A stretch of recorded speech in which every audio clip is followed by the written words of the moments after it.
dans ce nouvel épisode de podcast. Nous sommes fin mai. Ça fait un moment que je suis pas venue vous voir, je crois, presque un mois.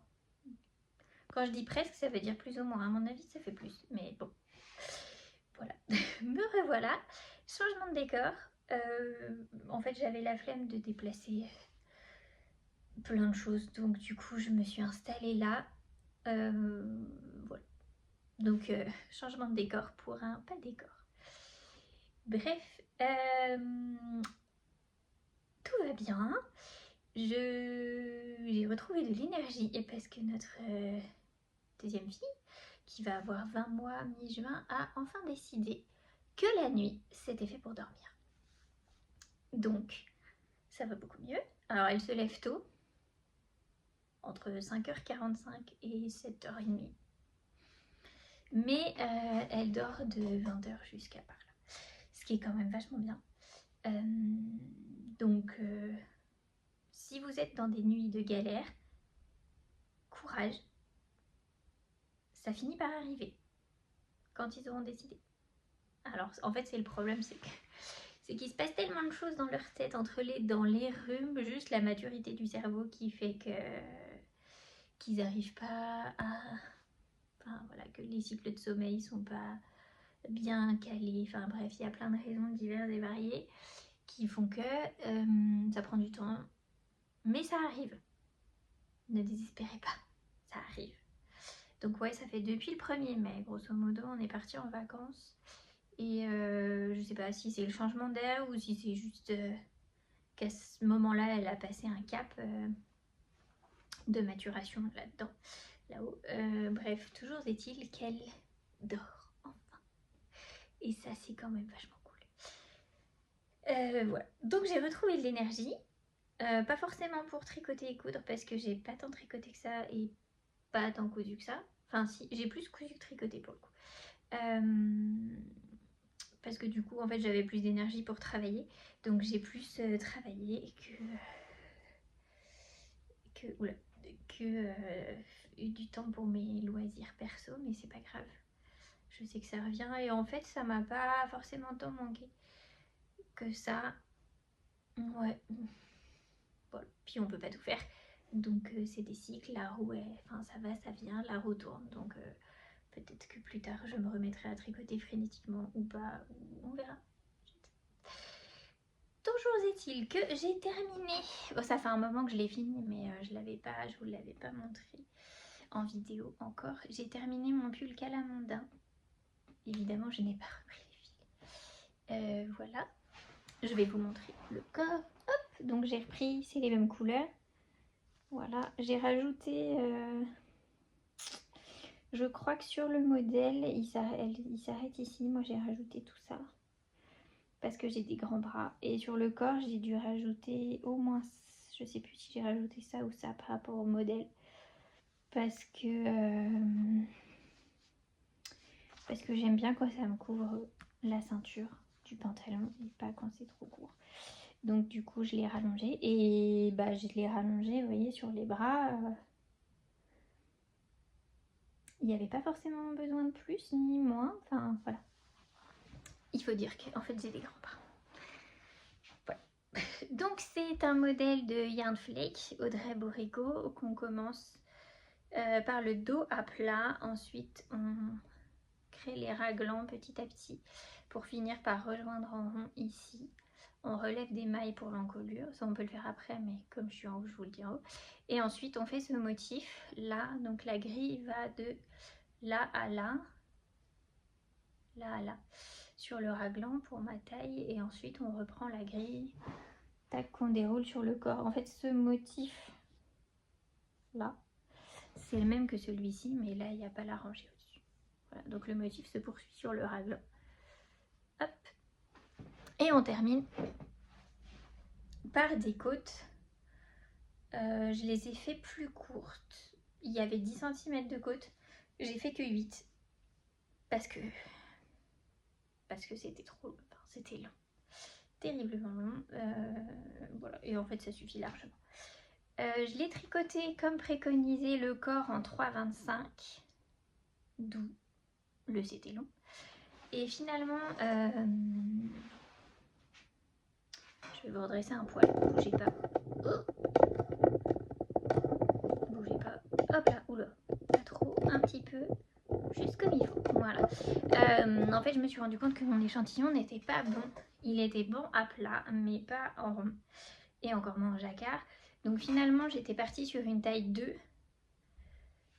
Parce que je voulais plus d'aisance que mes pulls habituels. Et finalement, j'ai les mesures de la taille 1, un tout petit peu plus que la taille 1. Et les manches, comme je sais maintenant d'expérience que je tricote plus serré sur les petites aiguilles, j'ai tricoté les manches en 3,5. Bon, désolée pour l'interruption. Donc oui, je vous disais que j'ai tricoté les manches en 3,5. Que du coup, bah pour le coup, elles sont bien de la taille 2. Et là, on a une taille 1, une grande taille 1 ou une petite taille 2. Bon. Voilà, les joies du fait main et de l'artisanat. Il est super doux et confortable. Je m'étais vraiment posé la question sur les couleurs parce que c'est pas forcément ce que je porte prioritairement, mais de temps en temps c'est bien de changer. Voilà. Oui, d'ailleurs, je l'ai fait dans les laines de Pauline, Bulbe Bizarre. Donc le coloris velours pour le violet, et ça c'était son bouquet de printemps. Donc j'ai réutilisé plusieurs fois le rose et le orange. Oui, c'est ça, j'ai pas remis le jaune parce que j'avais peur que ça fasse trop bizarre, donc j'ai pas remis de jaune. J'ai tout mis sur ma fiche Ravelry, le détail des couleurs et du grammage que j'ai utilisé, parce qu'il y en a, c'est celle-ci, ces deux-là, là. En fait, je les ai utilisés pour ici et là. Et sur le deuxième bras, je sais plus lequel c'est, je suis arrivée à court de laine. Donc du coup, j'ai prolongé...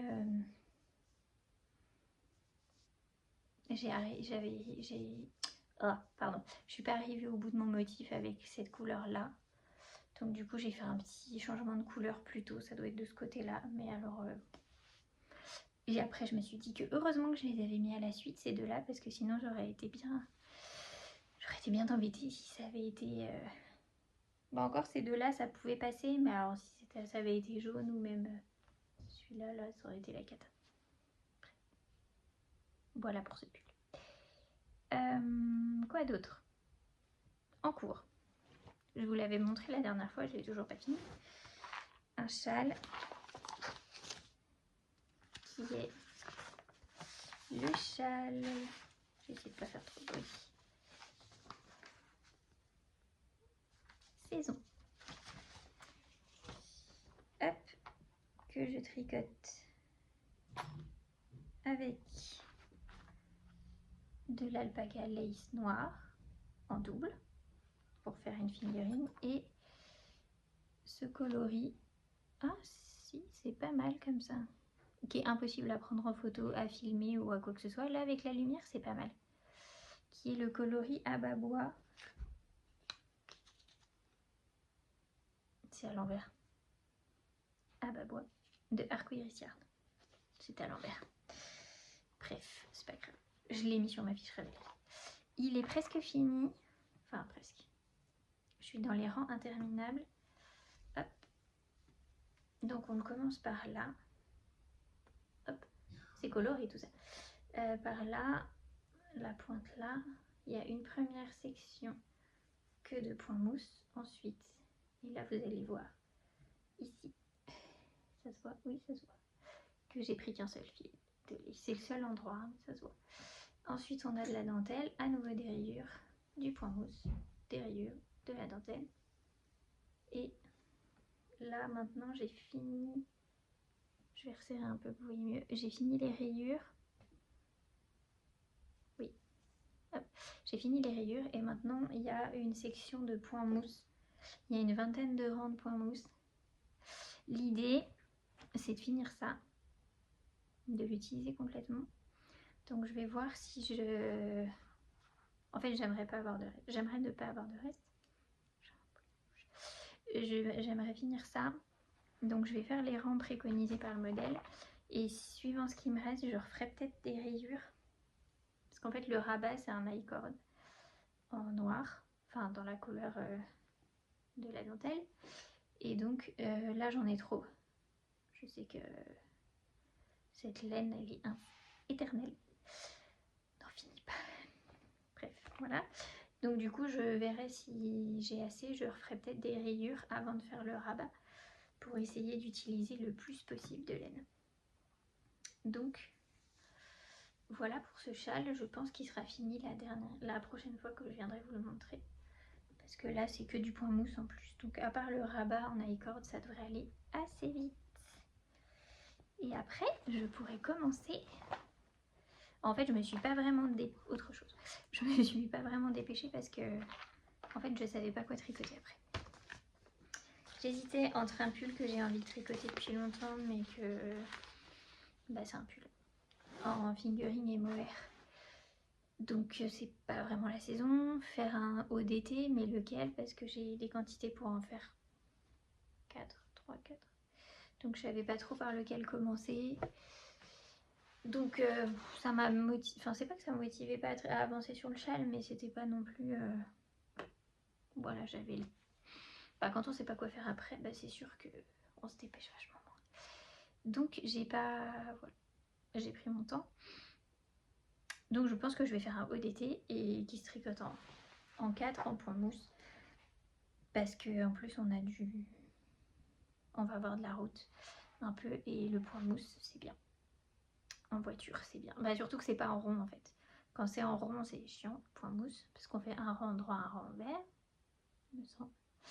Par contre, comme là c'est de l'aller-retour, et ben le point mousse c'est bien parce que du coup ça fait que de l'endroit. Ce qui veut dire que ça fait moins de risque d'erreur. Donc je vous en parlerai la prochaine fois. C'est tout pour le tricot. Niveau couture, j'ai cousu ceci. Qui est... Ah ça va, il s'est aéré un peu. En fait je sens parce que il sentait le... Oh, c'est bon. Il sentait le renfermer. En fait ce truc là, je l'ai taillé il y a plus de 10 ans. Parce que je me souviens quand je l'ai... À quelle époque je l'ai fait, c'était avant que je déménage. C'était... Ouais. Je pense 2015. Voilà. Et je l'avais pas taillé et je l'avais pas coupé. Je l'avais coupé mais pas cousu. Et je l'ai retrouvé en rangeant mes cartons que j'avais pas défaits dans mon garage, qui étaient dans le garage. Et je me suis dit que quand même j'allais le coudre parce qu'en fait c'est vachement utile ce truc là. Donc il est en tissu que j'avais récupéré d'échantillons de tissu de tapisserie. Enfin c'est du tissu d'ameublement en fait. Les deux côtés. Celui-là et celui-là. Et donc c'est du 100% récup. Enfin 100% récup. 100% en tissu donné plutôt. Et donc qu'est-ce que c'est que cette chose? C'est un carré avec... Oh, il y a encore du violet. Hop. Et donc cette chose, c'est un sac pour transporter les tartes, les plats à gâteau. En fait, quand on est invité et que je fais une tarte, bah, je les mets dans un cabas. Mais c'est pénible parce que j'ai aucun cabas qui a la bonne taille. Si c'est chaud et que ça touche, on se brûle la moitié. Sinon, je le mets dans une tête d'oreiller. Mais voilà. Alors, j'ai fait ceci. Alors, il y a différentes variantes. Vous avez peut-être déjà vu passer ces trucs-là. Il y a une variante où c'est un espèce de truc qui est fermé comme ça. Sauf que on peut mettre des plats ronds. Mais selon la taille, c'est un peu brinque-ballant quand même. Alors que celui-ci, en fait, on passe l'anse dans un des kikis de ce côté-là.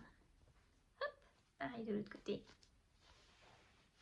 Hop, bon, il n'y a pas de plat, mais vous allez comprendre l'idée. Et en fait, il se porte comme ça. Donc quand on met un plat dedans, même un plat à cake, ça passe.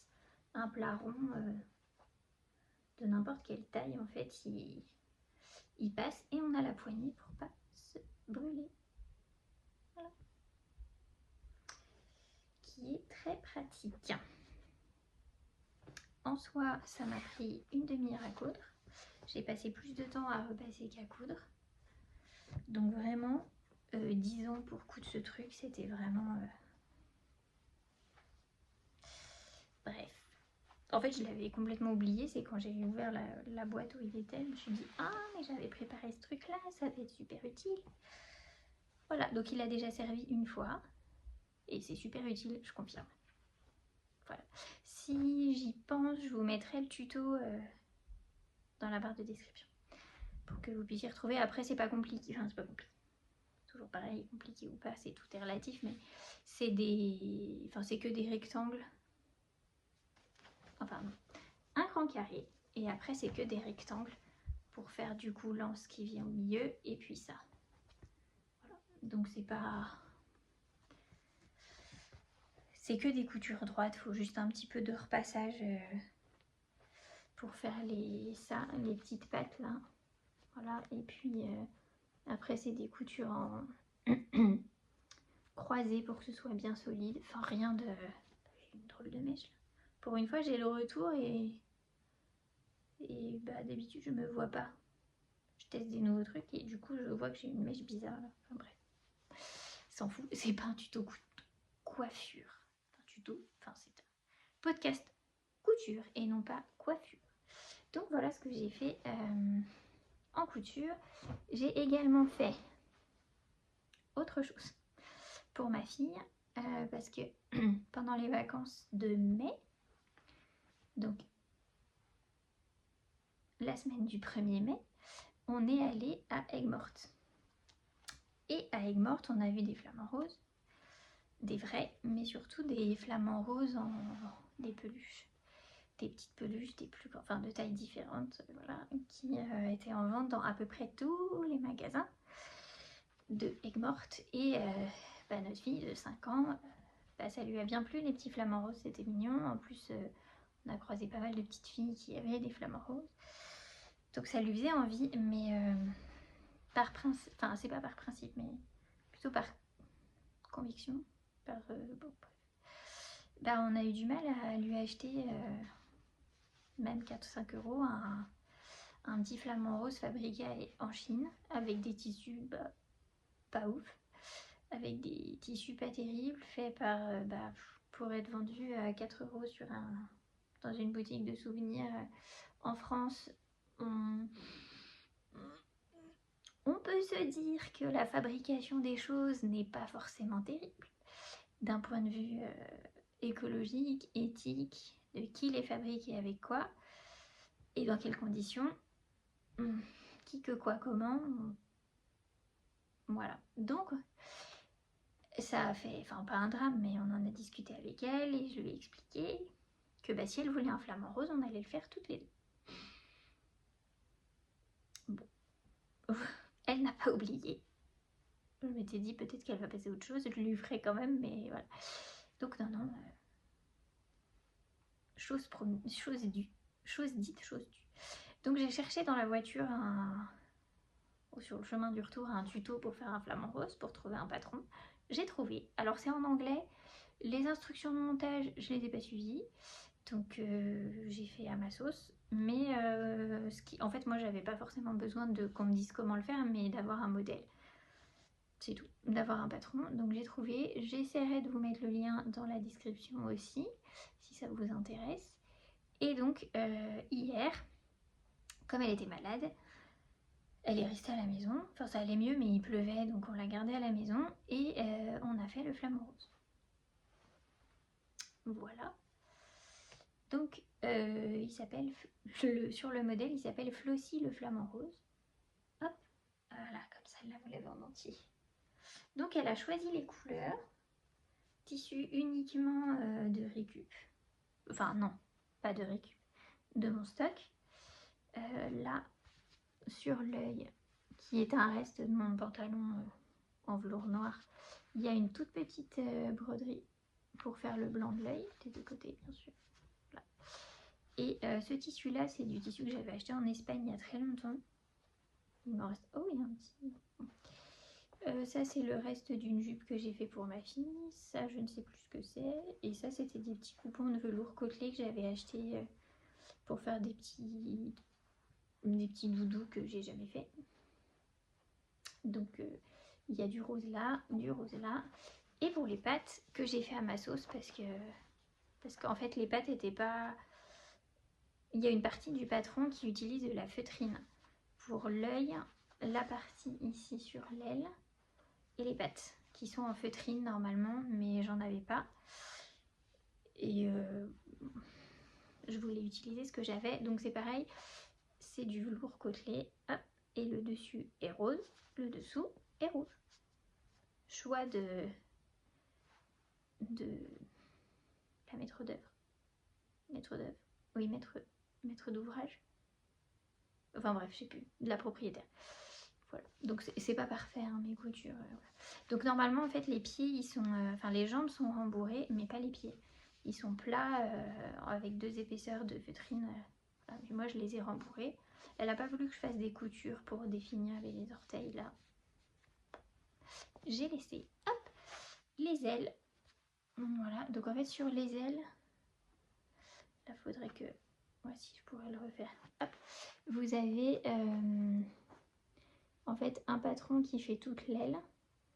Cette partie là qui est du coup appliquée dessus, voilà, avec un point zigzag qui est pas parfait, faut que je refasse là, hop, qui est appliqué avec un point zigzag, et cette partie là qui est en feutrine elle est appliquée aussi, et puis l'aile après elle est cousue, on la coud un coup comme ça, ensuite on replie et puis on refait une petite couture là. Alors je suis pas sûre que dans le montage c'était ça, mais moi c'est ce que j'ai fait, enfin ça a fonctionné comme ça. Dans les instructions de montage, ils expliquaient donc de coudre le bec, ensuite l'œil, après de rembourrer, de commencer de coudre, de le rembourrer et de coudre les ailes après, alignées sur la couture là. Moi j'ai cousu les ailes d'abord, en fait j'ai fait 2 demi flamant rose complets avec la pâte, et ensuite je les ai épinglés endroit contre endroit en remontant, en faisant attention de ne pas coudre les ailes en cousant le tour. Et en fait les pattes elles dépassaient par le trou parce qu'on laisse un... J'ai fermé à la main, c'est pas parfait. On laisse un trou ici pour le remplir, pour le rembourrer, mais du coup les pattes elles pendent dans le trou, donc on risque pas de les coller, de les coudre avec. Moi c'était ça que je craignais un peu, j'avais peur de lui coudre une patte comme ça, mais en fait elles pendent dans le... Elles pendent par l'ouverture, donc en fait il n'y a pas de... aucun souci. Donc voilà, elle est très contente, elle a dormi avec. Hop, voilà. Elle a dormi avec cette nuit, parce que du coup ça nous a pris, je l'avais découpé, j'avais commencé de le tailler dimanche, à part le bec et à part ce qui est en velours, ce qu'il fallait que je repasse. Et puis donc on l'a cousu hier, et ce matin elle s'est levée comme ça avec son flamant rose à l'envers. Voilà, donc elle est très contente, et puis nous aussi. Parce que pour le coup, il n'est pas fait en Chine. Il est dans des tissus qui... c'est des chutes en fait. À part ça, c'était pas une chute, je m'en suis jamais servi de celui-là. Si, j'avais dû faire une doublure de sac avec. Mais le reste, c'est des chutes. On l'a fait ensemble. Comme ça aussi, je pense que c'est important qu'elle voit le temps que prennent les choses à faire. Qu'en fait, les acheter 4 € c'est facile et c'est pas cher. Mais que derrière, il y a du travail parce qu'il faut découper, il faut coudre, il faut repasser, il faut faire plein de choses. Et que je pense que c'est important d'avoir que les enfants aient une... c'est très personnel. Que les enfants aient une notion de la valeur des choses. Et que c'est important. Voilà. Qu'ils se rendent compte du travail qu'il y a derrière une petite peluche. Ou une grande, parce que pour le coup, il est bien plus grand que celui qu'on lui aurait acheté. En plus, elle a gagné au change. Elle a un flamant rose plus grand. Hop, voilà. Donc, Flossie, le flamant rose. Et en couture, j'ai commencé autre chose qui n'est pas fini. Qui, je pense, sera fini la prochaine fois, j'espère. Parce que du coup, j'ai fait une interruption flamant rose dans mon autre projet qui est là, en dessous. qui est ceci. C'est à nouveau écrit à l'envers, mais c'est pas grave. C'est écrit en robe libre. Voilà, qui est ce modèle-là, de couture générale. Mais c'est ça. Et en fait, j'ai une robe que je vous en avais parlé, enfin on en reparlera, de la confection d'une garde-robe maison. En fait, j'ai identifié dans les habits que j'ai du commerce les coupes que j'aime bien et ce que je mets le plus. Ensuite, pour essayer de trouver des patrons qui correspondent à ça, pour faire des habits que je suis sûre de porter. Enfin, je suis sûre. Augmenter les probabilités de porter ce que je coupe. Et donc cette coupe là, j'ai une robe comme ça mais qu'elle est manche courte et il n'y a pas de 2 étages de volant, mais grosso modo c'est la même. Enfin du coup c'est pas la même, mais c'est le même style et je la porte pas mal. Même avec un pull l'hiver d'ailleurs.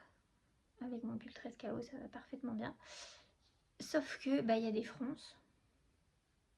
Et que si vous me suivez depuis le début, vous savez que j'aime pas les fronces.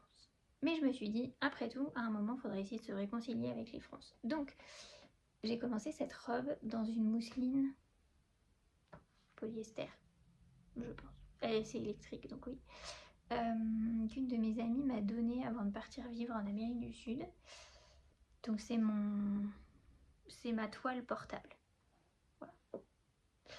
Et donc je vais vous montrer où j'en suis. Hop, je vous tourne. Et voilà.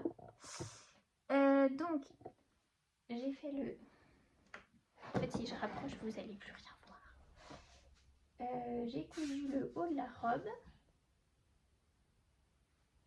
avec le bas. Donc, j'ai fait toutes les fronces ici. Il y a des fronces là. Il y a des fronces là. Attendez, alors je vous bascule pour vous montrer le reste. Voilà. Hop là.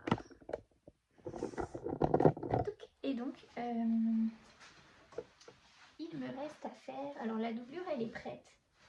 J'ai assemblé le haut de la doublure, mais il faut que je fasse les fronces de la doublure. Elle descend à peu près jusqu'à là. Là. Elle fait un peu plus que le premier volant. Et puis que j'ajoute les manches où il y a des fronces ici et les fronces en bas. Là, c'est 3/4. Enfin bref. Donc voilà pour cette robe. Ça se passe plutôt bien. Malgré que la répartition des fronces, c'est pas forcément ça qui est ça partout. Mais l'avantage des fronces, et là il y a un peu moins de fronces si on veut chipoter. Là il y a un peu moins de fronces. Faut pas le dire. Moi je le sais parce que c'est moi qui l'ai fait. Et je le sais, mais sinon, je crois que ma couture est pas bien mise. Mais sinon, ça se voit pas. L'avantage c'est que dans le mouvement, ça se voit pas. Et donc voilà pour cette robe. Je suis plutôt contente du résultat. L'avantage c'est qu'elle me va bien. Hop, j'ai fait la taille 34. Parce qu'elle se porte quand même plutôt ajustée. Alors si je fais une version été, je la ferai peut-être un peu plus grande, mais je suis pas sûre. Donc voilà. Je sais pas quoi vous dire d'autre sur cette robe, vu qu'elle n'est pas finie. Mais je suis déjà contente du résultat et j'ai mis du temps à me lancer parce que les fronces et tout ça, ça me... Voilà, mais finalement, ça se passe plutôt bien. En fait, en prenant le temps et en y allant step by step, étape par étape, ça va. Et surtout que maintenant, je me dis, si j'en ai marre et que je suis un peu fatiguée, j'essaye pas de finir à tout prix. Parce que c'est le meilleur moyen de faire n'importe quoi. Donc je prends mon temps. Voilà, là j'ai tricoté. J'ai dû coudre 2 soirs, je crois. Ouais, j'ai dû coudre 2 ou 3 soirées pour faire ça. Elle est surfilée à l'intérieur. J'ai tout surfilé. Je sais pas si vous allez voir grand chose, mais je vous montrerai quand ce sera fini. Elle est surfilée, voilà. Donc ça a dû me prendre 3 soirées pour en arriver là. Qui va piano va sano, comme on dit. Donc voilà, pour ce projet qui va m'occuper occuper encore un petit peu. Donc en couture, bah c'est mon objectif d'ici le mois prochain d'avoir terminé cette robe, ce qui devrait être largement faisable en principe. Et puis mon prochain projet que j'aimerais mettre sur les rails, c'est une chemise. Où là, bah, voilà, ça va me demander un peu de travail. Donc par contre en coton, donc c'est quand même beaucoup plus facile à coudre. Le coton, je trouve, ça tient plus en place, ça glisse pas parce que ça glisse. Et encore, enfin là ça va parce que ça fait un peu, je pense que c'est plus du crêpe que de la mousseline. Il y a un côté qui est rugueux. Alors que ce que j'ai pris pour faire de la doublure, c'est de la viscose de bambou. Et ça glisse, c'est horrible. C'est très beau, c'est fluide, ça tombe bien et ça doit être très confortable à porter. Par contre, à découper, ça glisse, à épingler, à tout ce qu'on veut, c'est... En fait, c'est pas que ça glisse, mais c'est mou. C'est très très mou. Donc c'est vraiment pas... Enfin, c'était pas le choix le plus facile. Donc bon, je vais essayer de faire des choses lentement, mais sûrement, et avec des chouettes tissus plutôt pertinents. Voilà. Je pense que c'est tout pour ce mois-ci. Ouais, c'est tout. Enfin voilà. Et bah écoutez, je vous dis à bientôt. Peut-être pour une vidéo un peu plus fournie ou pas, je ne sais pas. Parce que bon, la vie fait que tricoter un pull en un mois, et ben maintenant que j'ai des enfants, je peux plus. Voilà, c'est comme ça. Mais c'est pas grave, après tout. C'est pas grave, j'ai des pulls à mettre. Et puis, quand bien même, il n'y a rien de dramatique là-dedans. Je vous dis à bientôt. Profitez bien de cette fin du mois de mai, avec les quelques jours fériés qui restent encore, avant le grand toboggan du mois de juin et les vacances d'été. Je vous dis, enfin, Flossie et moi, on vous dit à bientôt.